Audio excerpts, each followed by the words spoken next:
el manual de normas que está en vigencia a nivel nacional, ¿no?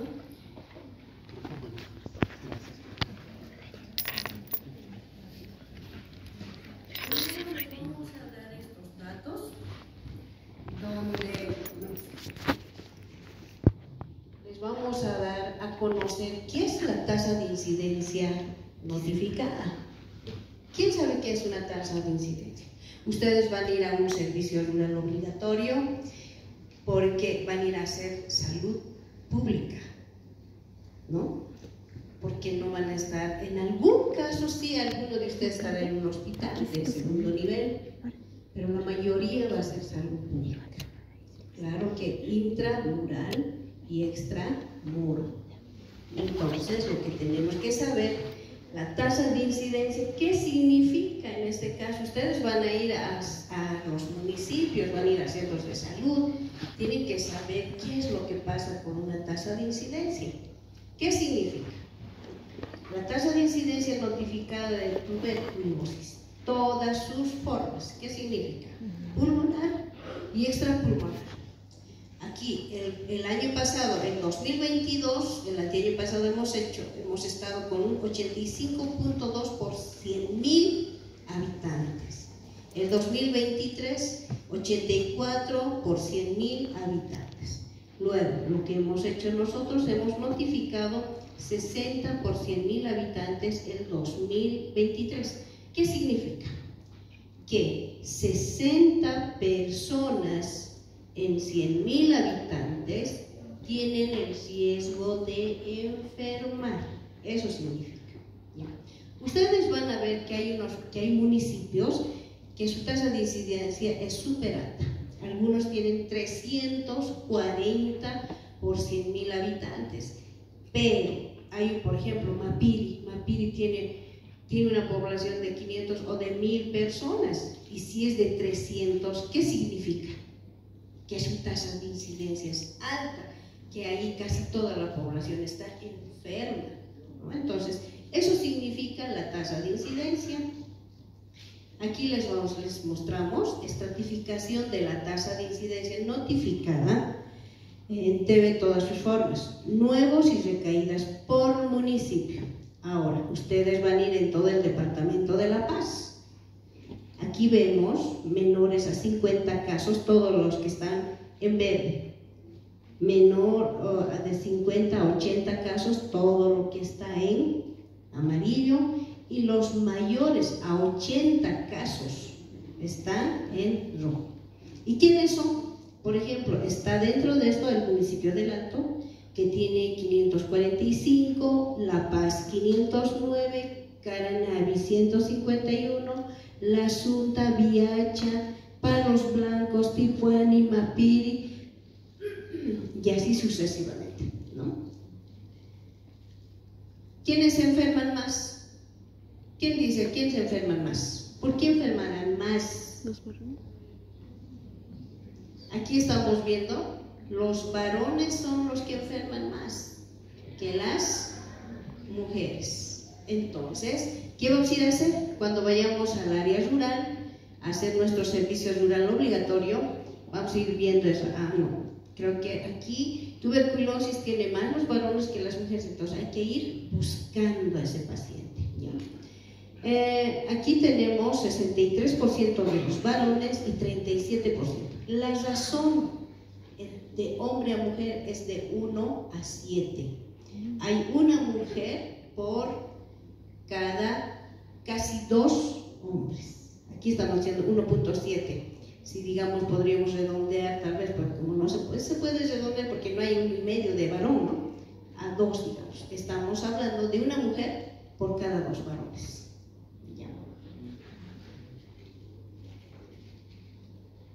¿Cuál es el problema que tenemos? Pacientes con casos, por ejemplo, casos de tuberculosis pulmonar, las bacteriológicamente confirmadas. Tenemos clínicamente diagnosticados. El clínicamente diagnosticados sí se da, pero no estamos confirmando con una baciloscopía.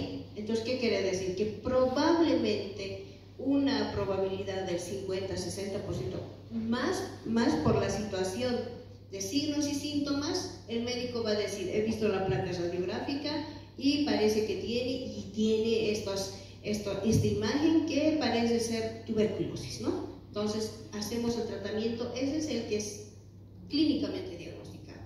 La norma dice, no importa si el médico cree que tiene signos y síntomas de tuberculosis, se inicia el tratamiento. Ahora, aparte de eso, nosotros tenemos la tuberculosis pulmonar bacteriológicamente confirmados. El bacteriológicamente confirmado, pues el paciente que ha hecho su vaciloscopía o el GeneXpert. En este momento tenemos dos tipos, una bacteriología, la bacteriología por vaciloscopía, se hace de diagnóstico y de control. En este momento a nivel nacional no tenemos para hacer las bacteriologías para diagnóstico, la vaciloscopía. Y entonces para eso estamos haciendo el GeneXpert, ¿ya? El que tiene más, el que es principal y el que tiene prioridad es la tuberculosis pulmonar. ¿Por qué? Porque la pulmonar, ¿por qué creen ustedes que es la que tiene prioridad? Porque ya han hecho, ¿no? Ya han hecho tuberculosis en alguna materia. ¿Por qué tendrá prioridad la tuberculosis pulmonar? Porque hice foco. ¿Por qué? Porque inició porque están tosiendo, ¿no? Y al toser van a contagiar. ¿Y la extrapulmonar? La extrapulmonar no contagia. Muchas veces tenemos esos problemas, no estamos viendo, visibilizando bien lo que dice y lo que es. Entonces, la pulmonar tiene principal importancia para nuestra población. Una persona que está tosiendo y está con tuberculosis pulmonar va a contagiar de 10 a 12 personas al año. ¿Ya? Entonces, si no le vamos a hacer el tratamiento en forma oportuna, ese paciente va a seguir tosiendo, va a ir contagiando a todo alrededor que tenga, a las personas que están o que viven más de 6 horas con él.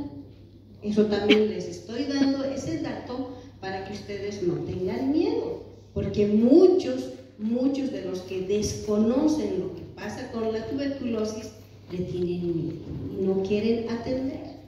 Entonces, pues les digo, si ustedes están más de 6 horas con el paciente o con la persona que está con tuberculosis, se van a contagiar. Además, también a esto hay que añadir, si ustedes se alimentan en forma adecuada, el problema no lo van a tener.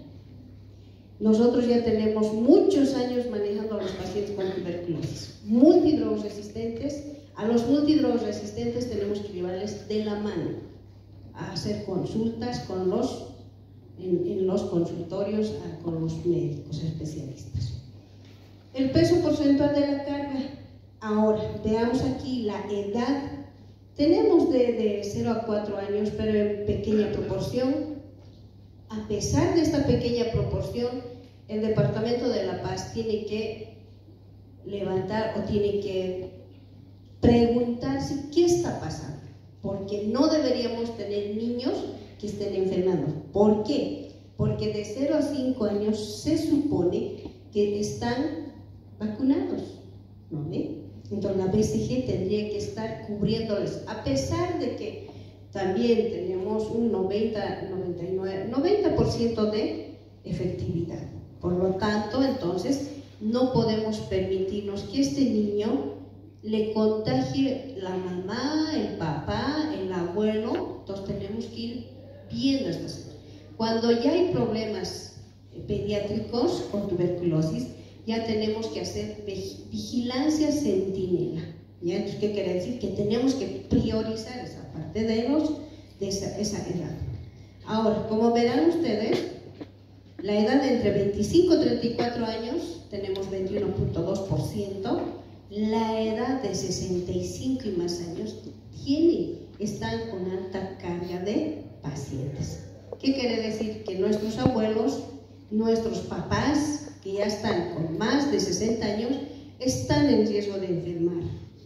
¿Y esto qué pasa? ¿Qué pasa con eso? ¿Quiénes tienen niños? ¿Quiénes dejan con los abuelos? ¿Quiénes dejan con el papá, con la mamá a nuestros hijos? Nosotros dejamos, ¿no? Entonces es un riesgo que tanto el adulto mayor como el niño tienen el riesgo de enfermar. ¿Ya? Vamos a ver aquí. Nosotros hablamos a nivel, ustedes cuando vayan a un centro de salud, primero lo que van a escuchar es nuestras coberturas de sintomáticos respiratorios. ¿Qué significa? Nosotros el año pasado, en 2022, hemos programado 30.000 a nivel departamental, pero hemos logrado captar solo 13.000, que equivale al 43% de lo que hemos programado. Mucha gente dice, el personal de salud dice, no hay pacientes, no hay sintomáticos. Sin embargo, vamos a ir viendo cómo también ha avanzado nuestras tuberculosis. El resultado de tratamiento. Cuando nosotros iniciamos a un paciente con tratamiento para tuberculosis, tenemos que decir cuántos de ellos han curado. Generalmente, aquí como verán, en 2022 hemos curado al 75% de los pacientes que han iniciado el tratamiento. La norma dice que deberíamos curar al 85%. Eso es un trabajo efectivo por el medicamento que recibimos, por las capacitaciones que tenemos, por las vaciloscopías que nos dan, por los reactivos, por los envases. Por todo eso deberíamos, por lo menos más del 85% deberíamos curar al paciente, ¿no? Pero esto no está expresándose a nivel departamental, tenemos un 75%. ¿Y qué pasa con el otro porcentaje?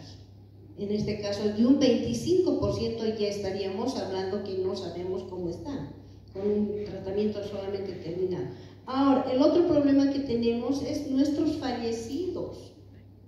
Paciente que llega en forma tardía, paciente que no lo detectan al sintomático respiratorio, llega y al final, o al inicio o antes de iniciar, el paciente fallece. Además de que este paciente también había tenido VIH, ¿no ven? Entonces, todo esto tenemos que ir vigilando. Ustedes van a ir a vigilar, van a ir a coadyuvar, van a ir a ayudar a que tengamos y captemos las coberturas para el sintomático respiratorio, y al hacer el sintomático vamos a detectar al paciente con tuberculosis pulmonar especialmente. El resultado de tratamiento de todas sus formas, esto vamos a ver. Aquí, número de casos de tuberculosis, todas sus formas, pruebas rápidas de VIH en pacientes con tuberculosis.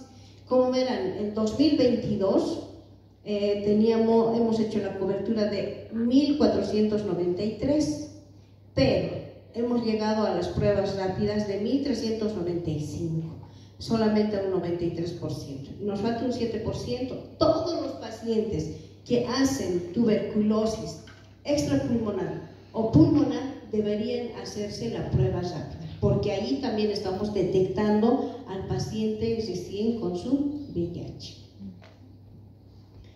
Casos de tuberculosis de coinfección. Estas coinfecciones, por ejemplo, aquí hay paciente coinfectado, de los 1.400 tenemos 113 pacientes coinfectados. ¿Qué quiere decir? Ese paciente ya ha llegado con SIDA, ya no es un paciente con VIH. Entonces, esto equivale a un 8% de todos nuestros pacientes que estamos captando. Pero el otro porcentaje que no se ha hecho la prueba rápida no sabemos, y con eso va a ir se va a ir acumulando nuestros datos. Notificación. También hablamos de la glucemia. El paciente con diabetes es negativizador lento. Si ustedes van a ver que para un control de un segundo mes sigue con su vaciloscopía positiva. ¿Y qué ha pasado? No se han dado cuenta que había tenido diabetes. Entonces hay que tomar en cuenta todo eso. También tenemos pacientes que hacen reacciones adversas. ¿Qué quiere decir? Paciente que en algún momento nosotros, si no le hacemos el DOTS, le damos tomar tratamiento, dime si lo has tragado, quiero ver tu boca, abrí la boca, ya, lo has tomado el tratamiento. Al margen de eso, si no le preguntamos, ¿te está haciendo algún problema? ¿Te está dando gastritis? ¿Te duele el estómago? ¿Cómo estás orinando? ¿Tienes escozor en la piel? Todo eso tenemos que preguntar. Además, ustedes ya tienen que saber qué cosas puede provocar, cuáles son los efectos colaterales de estos medicamentos. No siempre, alguno que otro tenemos alguna reacción a algún medicamento, ¿no? Alguno tiene algún antibiótico, algún otro tiene. Entonces tenemos que ir preguntando al paciente para evitar los problemas con los pacientes. ¿Por qué? Porque al final el paciente, cuando no se le da la debida vigilancia, llegan con síndrome de Lyon. ¿Conocen ustedes el síndrome de Lyon? ¿Han visto? ¿Han visto con el síndrome de Lyon? No han visto ni paciente. Son pacientes que empiezan a tener prurito en la cara, empiezan a rascar y se hacen ampollitas. Y cuando se hacen ampollas, no uno, varios. ¿Qué pasa con las ampollas? Se nematiza después, ¿qué más? Se infecta. Las ampollitas revientan, ¿sí o no? Y tienen líquido, sales líquido. ¿Y qué pasa? Si las ampollas lo va a ir rasgando, lo va a sacar, y no es, como les digo, no es solamente un hito, es muchos y en todo el cuerpo. Nuestros pacientes fallecen como gran quemados, se van a terapia intensiva. Por eso les digo, tienen que vigilar este problemita de las reacciones. Y el Departamento de la Paz, para su conocimiento y para su buen gobierno, es el que tiene el primero a nivel nacional. Tenemos más casos de reacciones adversas, somos el primer departamento, luego viene Santa Cruz y luego Cochabamba. Por eso les digo, tenemos que estar yendo pendientes a todo eso, porque somos personas que estamos manejando la salud de una población. No estamos yendo, tal vez, yo creo que todos estamos yendo por vocación, ¿no? Entonces, si es así, tenemos que hacer. ¿Qué dice? Hay un refrán, un término en medicina, ¿no? Entonces, a eso tenemos que ir. No tenemos que ir a dañar, entonces tenemos que ir observando al paciente, ya que sabemos que pueden provocarse reacciones adversas. Tenemos otro caso que también es prácticamente nuestros desafíos. Tanto reacciones adversas como los multidrogoresistentes son desafíos para el programa de tuberculosis. Los multidrogoresistentes, ¿qué quiere decir? El multidrogoresistente es resistente a la isoniazida y a la rifampicina. Ese es el multidrogoresistente. Además de que estos tratamientos todavía se siguen investigando qué medicamento sirve para este paciente, porque hace no mucho, el año pasado, hemos estado utilizando medicamentos que se utilizaban amicacina, inyectable, 6 meses de inyectable de amicacina, que era 90 pinchazos en este lado y 90 pinchazos en el otro lado. ¿Se imaginan cómo es eso? Y luego el tratamiento era de 18 meses. 6 meses de una fase intensiva y 12 meses de una fase de continuación. Entonces, imaginen, además de que estos pacientes que ya habían abandonado en algún momento, porque son antecedentes que tienen el paciente, o han abandonado, lo han dejado, nadie le ha indicado, entonces el paciente lo ha dejado el medicamento o el tratamiento y al final vuelve ya como multidrogoresistentes o resistentes a la rifampicina. Entonces, los medicamentos de la tuberculosis sensible son agresivos, pero mucho más son estos medicamentos, son 18 meses, y es cicloserina, etionamida, la piracinamida, el etambutol, la isoniazida, menos la rifampicina, menos la isoniazida, porque ya no le sirve, la levofloxacina se utiliza. Y hay medicamentos que son psicóticos. No sé si se han enterado de aquí algún paciente que se ha lanzado del tercer piso del tórax. Se ha lanzado por la acción de uno de estos medicamentos, ¿no? Entonces, ahora, bueno, este año está cambiando ya, la norma va a cambiar, el esquema de tratamiento para el multidrogoresistente también va a cambiar, pero tenemos que saber, por ejemplo, la bedaquilina hace que alarga ¿qué se llama el QT, alarga esa onda QT. Entonces, ¿qué quiere decir ustedes? Ya tienen que saber qué pasa con si se alarga esta onda. Ya tienen que ir a ver, entonces, ir controlando qué vamos a controlar. Entonces, son situaciones que nos estamos... Ahora vamos a entrar a lo que es la norma del programa. Aquí dice disminuir, objetivos del programa, disminuir la mortalidad, morbilidad por tuberculosis, reducir la transmisión del micobacterio en tuberculosis en la comunidad y evitar la drogoresistencia. Vamos a disminuir la morbimortalidad por tuberculosis cuando hagamos el inicio de tratamiento lo más antes posible. Si le vamos a dejar 5 días, 10 días, a partir de que ya hemos dicho que tiene el GeneXpert, baciloscopía positiva, micobacterio en tuberculosis detectado y alta carga, entonces el paciente, pues, al hablar va a seguir eliminando sus bacilios, ¿ya? También es de esa forma. Reducir la transmisión del micobacterio en tuberculosis en la comunidad es cuando iniciamos lo más antes posible el tratamiento. Evitar la drogoresistencia, ya les había dicho. A este paciente que esté iniciando el tratamiento con TB sensible, es bueno que le digamos cuáles son las ventajas y las desventajas de que sí o sí tendría que hacer el tratamiento de 6 meses, pero tiene que terminar, no lo tiene que dejar, no lo tiene que abandonar y decirle estas son las ventajas, esto puede pasar y esto te va a pasar. Por ejemplo, la rifampicina hace que el paciente orine naranja.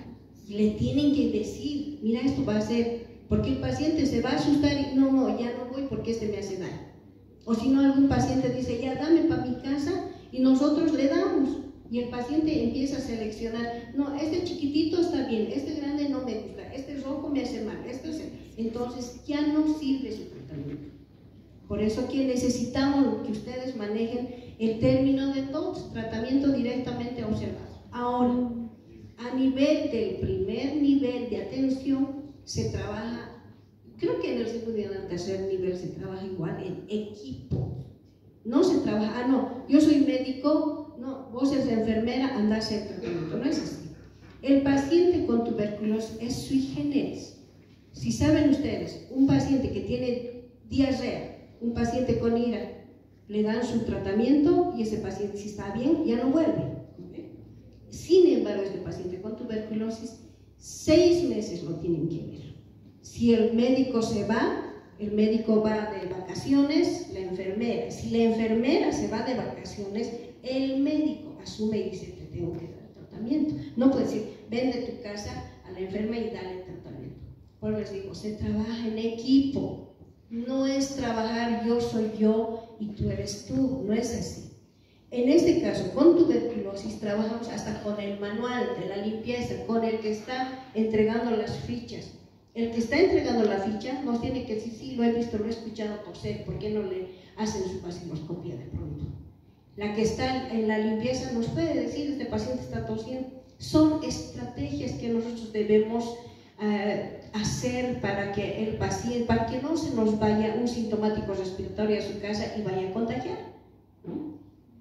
Las metas del programa. Tenemos detectar el 90% de los sintomáticos respiratorios. Ustedes han visto, no hemos llegado. En el departamento de La Paz hemos llegado al 40% de lo que hemos programado, ¿no? Entonces ya en auditorías ya nos han dicho que es un programa ineficaz.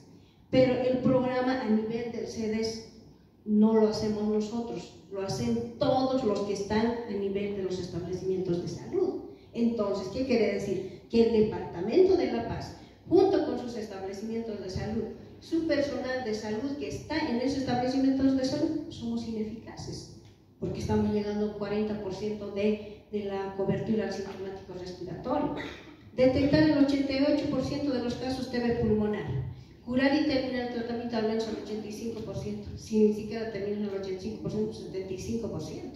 ¿No? Entonces yo creo, muchos de ustedes se irán a un tercer nivel, muchos de ustedes trabajarán en un primer nivel de atención, entonces tenemos que saber que hay estas metas, estos objetivos. Curar y terminar el tratamiento al menos al 75% de los casos TB resistentes, no llegamos al 75%. El paciente fallece o en realidad abandona, porque cuando ya ha abandonado un tratamiento, también vuelve a abandonar lo que es el tratamiento de drogoresistencia.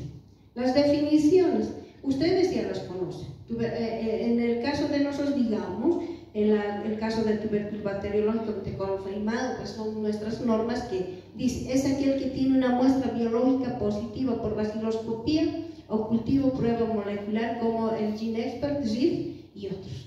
El GeneXpert nos detecta al bacilo y nos dice si es resistente o no es resistente a la rifampicina.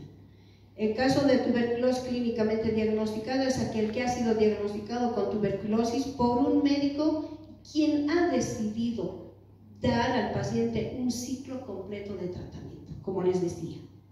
Los casos bacteriológicamente confirmados o clínicamente diagnosticados de tuberculosis también se clasifican por la localización anatómica de la enfermedad, historia de tratamiento previo y condición de VIH. La clasificación basada en la localización anatómica de la enfermedad, como les había dicho, la tuberculosis pulmonar y la extrapulmonar. La pulmonar también es un caso bacteriológicamente confirmado o clínicamente, implica el parénquima pulmonar o el árbol traqueobronquial. Ahora, en esta norma que ha salido del 2017, viene la tuberculosis miliar, también se considera pulmonar.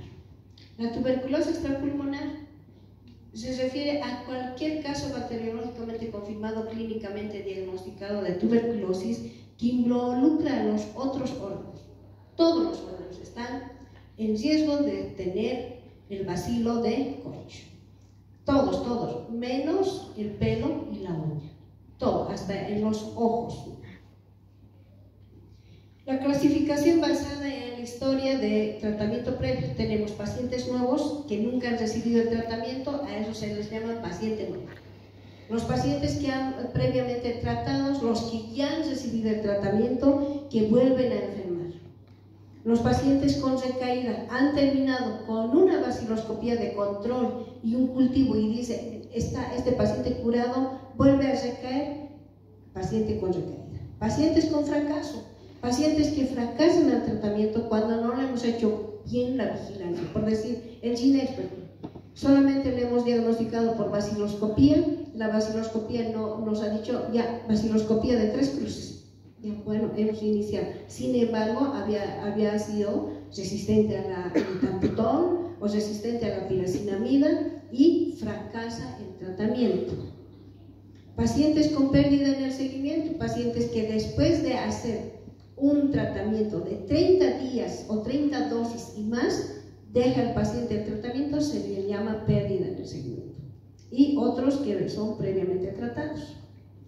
Resultados del tratamiento, tenemos los pacientes, definiciones de resultados del tratamiento. Las nuevas definiciones de los resultados del tratamiento, clara distinción entre 2 tipos de pacientes, ya nada más, porque mucho más antes teníamos el esquema 1, el esquema 2, el esquema 3, el pediátrico y el crónico. Ahora solamente hay 2 esquemas, la de primera línea y la de segunda línea. La de primera línea, todos los pacientes que no son resistentes a los medicamentos de la primera línea, entonces así. Si son resistentes, ya utilizan medicamentos de segunda línea. Resultados del tratamiento. Tenemos al paciente curado, que sí, tal vez a alguno de ustedes les va a tocar.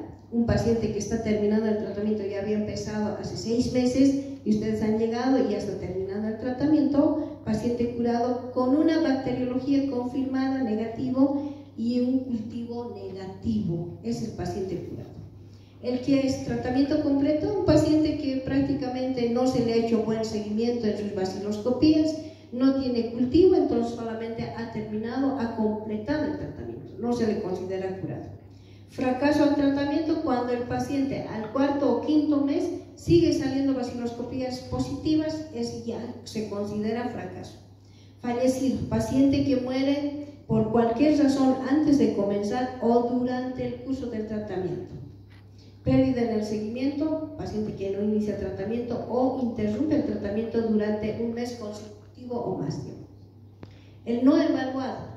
El no evaluado es el paciente que, por ejemplo, en este caso, el paciente con reacción adversa. No lo evaluamos al siguiente año porque no vamos a decir cuál es su condición de ingreso, porque va a volver a reiniciar el tratamiento y no se le evalúa y sale de la corte. Definiciones de tuberculosis. Aquí, ¿quién me puede decir qué es la enfermedad y qué es la infección? ¿Quién me puede decir qué es la enfermedad y qué es la infección?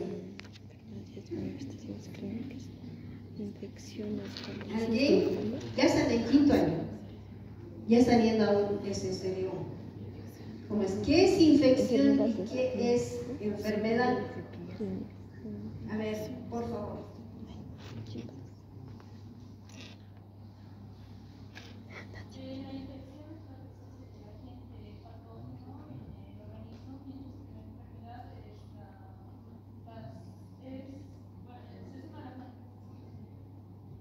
Y ellos también lean pues.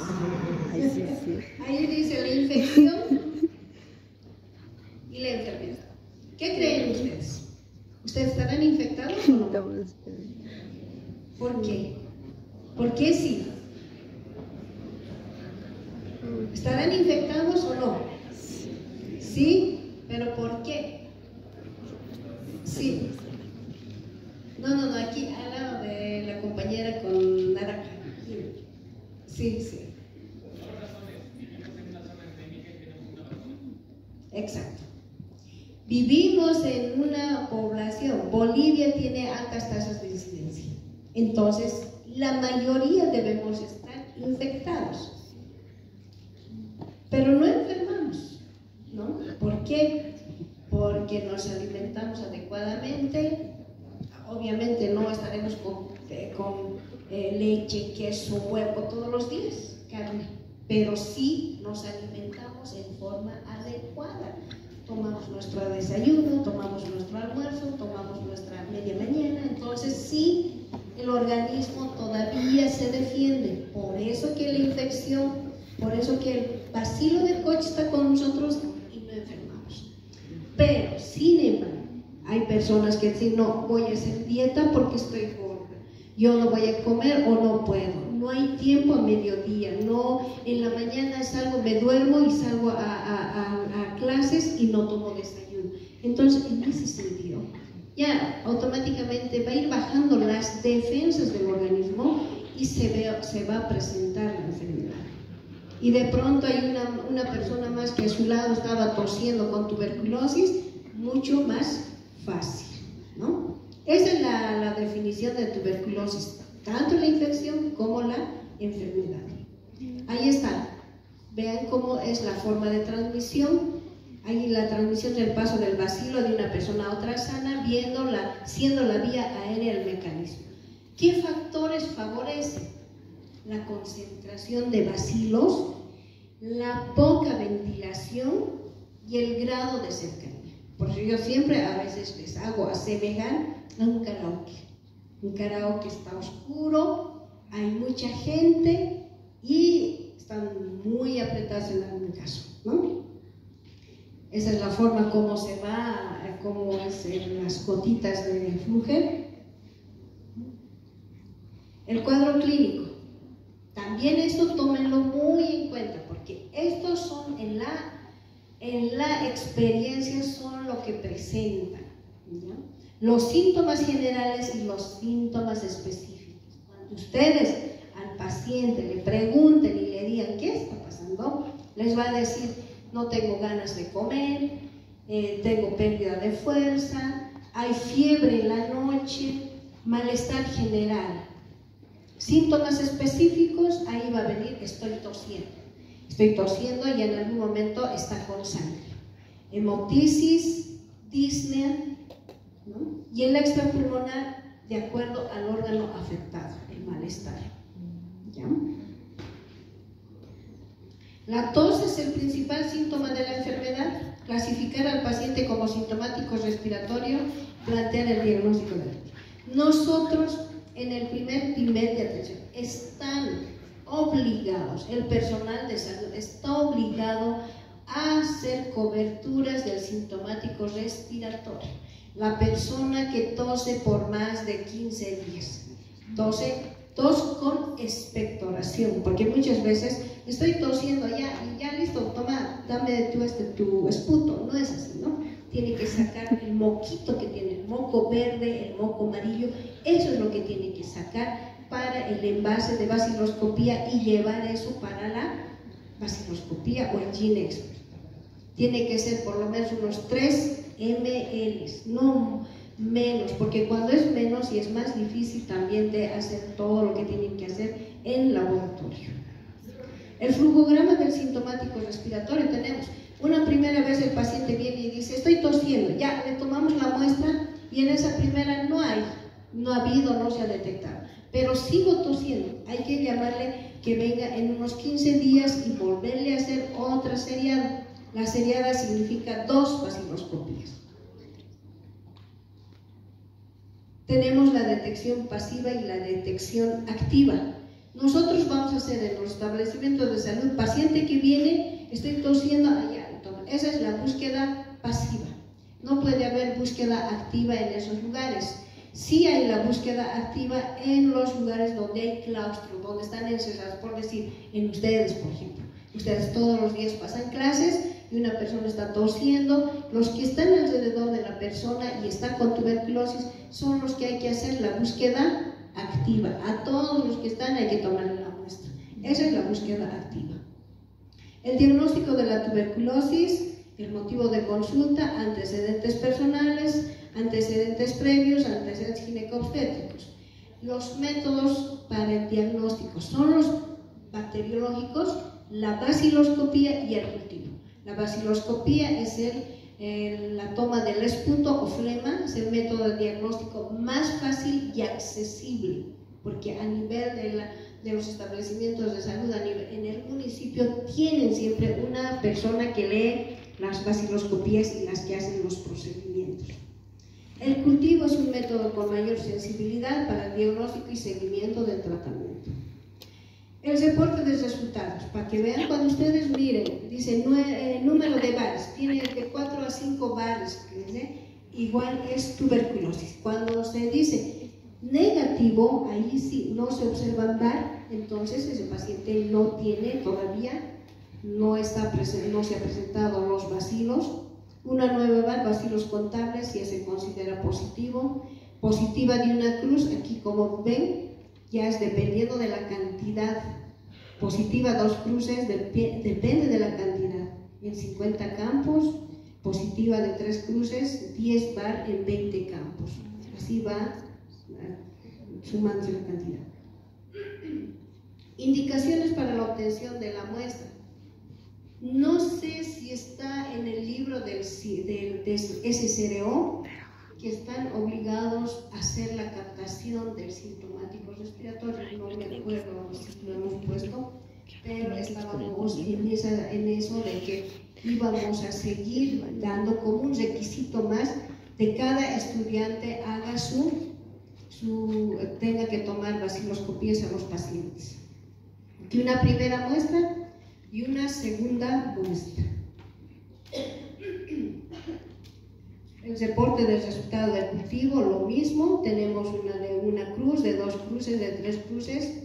Las colonias contables, colonias de 20 a 200, de 100.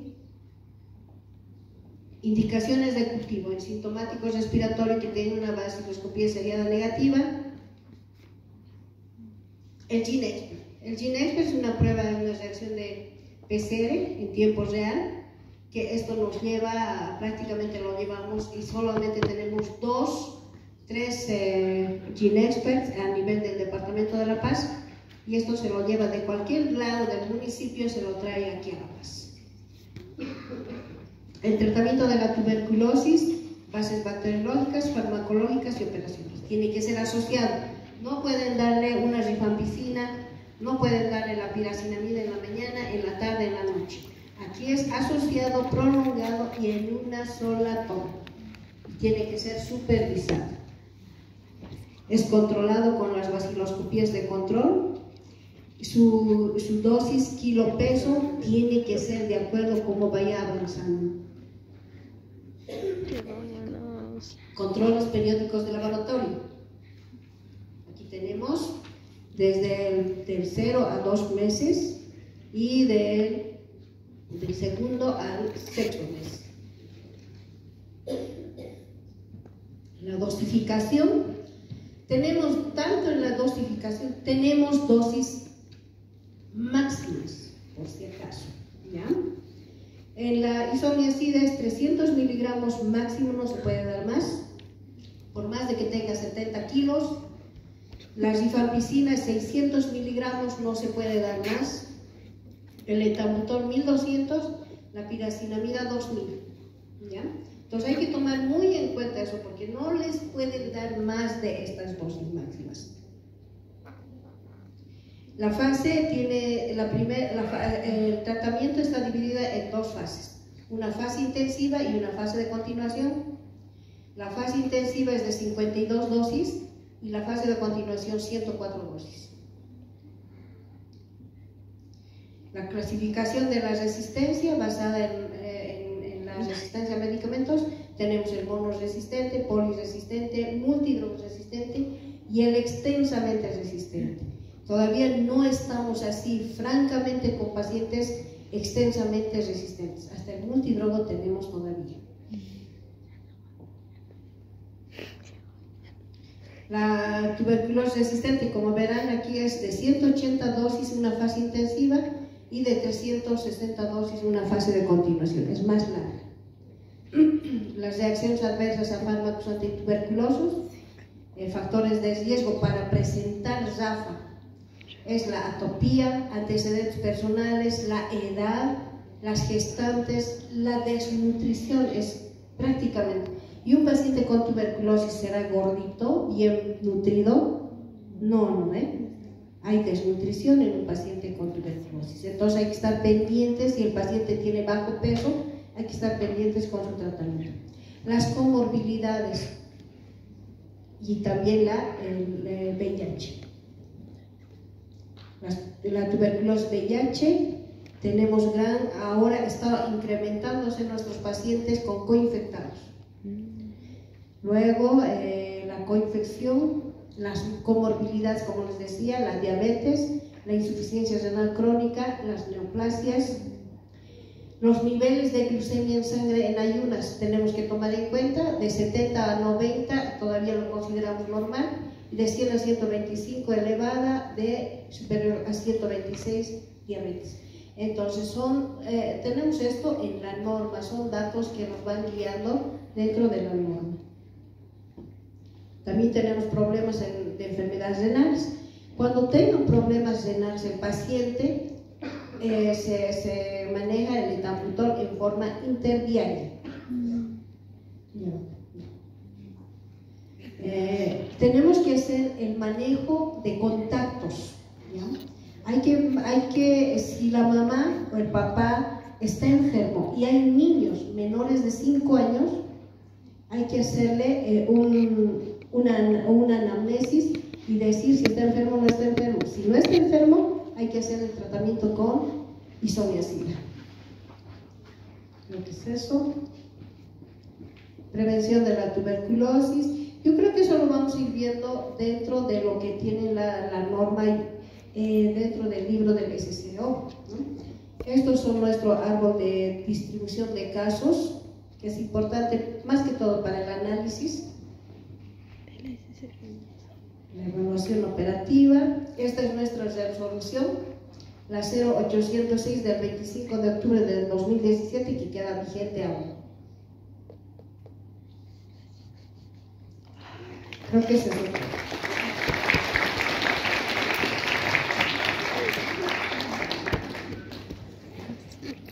Bueno, si hubiera alguna pregunta por parte de los participantes, pueden puede levantar su mano y revisarla acá a la licenciada, que es una experta en el tema de tuberculosis. ¿Nadie? Sin más, despedimos a la licenciada con un fuerte aplauso. Muchas gracias a usted.